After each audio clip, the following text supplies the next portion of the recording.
Jésus-Christ a fait quelque chose de vraiment réel et de très très beau dans nos vies. Jésus-Christ a donné sa vie pour chacun d'entre nous, mesdames et messieurs. Alors certains vont nous demander pourquoi ce Jésus est venu donner sa vie pour moi. J'aimerais te dire que Dieu t'aime énormément, mon frère, ma soeur. Si quelqu'un te dit que Dieu ne t'aime pas, alors ne l'écoute pas parce que ceci est un mensonge. Dieu t'aime. Et à cause de la nature du péché qui est en toi, qui est en chacun de nous, Dieu nous a séparés de lui. C'est pour cela que lorsque Adam et Ève ont péché, Dieu les a séparés de lui. Parce que Dieu est saint et Dieu ne se mélange pas au péché. Si mon frère qui est là est juge et moi je suis un voleur, je ne peux pas aller dormir chez lui. Parce que lui, sa nature est saine. Et c'est pour cela que Dieu nous a séparés de lui. Mais Dieu est tellement amour. Dieu vous aime tellement qu'il a fallu une réconciliation. Dieu a dit que le salaire du péché, c'est la mort. Et lorsqu'on entend salaire, il faut payer un prix. Et Jésus est celui qui a payé le prix pour vous, mesdames et messieurs. Jésus est venu et par amour, il est mort à cause de votre péché. Jésus, lui, n'a jamais péché, mesdames et messieurs. Mais il l'a fait par amour pour vous, afin que vous soyez réconciliés avec Dieu. Ce n'est pas une histoire de religion, c'est une histoire de relation. La relation avec Dieu a été brisée lorsque la nature du péché est rentrée dans l'homme.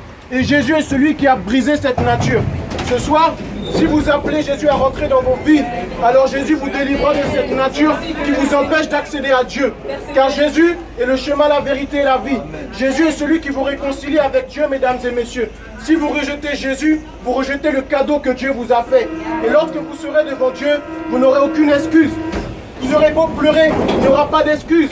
Moi, je peux venir et vous donner ma sacoche. Mais si vous ne la prenez pas, elle restera là. Ce soir, Dieu vous fait un cadeau. Si vous ne le prenez pas, il restera là. Mesdames et messieurs, Dieu vous aime énormément. C'est un père. Et quel est le père qui ne veut pas être avec ses enfants? Ce soir, le père veut vous attraper parce que vous êtes ses enfants. Il vous appelle à devenir ses enfants en Jésus-Christ. Ce soir, Dieu veut vous faire un gros câlin. Il veut se réconcilier avec vous. Et c'est pour cela qu'il nous a envoyé vous dire qu'il vous aime énormément. Alors, sachez que Jésus-Christ n'est pas mort, mais qu'il est ressuscité. Jésus est à la droite du Père. Et si vous faites appel à lui, de la manière que vous voulez, mais avec le cœur, alors Jésus se révélera à vous. Alors, ce soir, si vous voulez accepter le Seigneur Jésus, vous avez l'occasion de faire une prière. Vous pouvez répéter après moi. Père, merci pour le souffle de vie que tu me donnes aujourd'hui. Merci pour le souffle de vie que tu me donnes aujourd'hui. Je veux te remercier pour la parole qui vient d'être donnée. Je veux te remercier pour la parole. Aujourd'hui, j'ai compris, Père, que tu m'aimes. J'ai compris que tu m'aimes. Mais j'ai compris aussi que je suis éloigné de toi à cause de mon péché. J'ai compris que tu es éloigné de moi à cause de mon péché.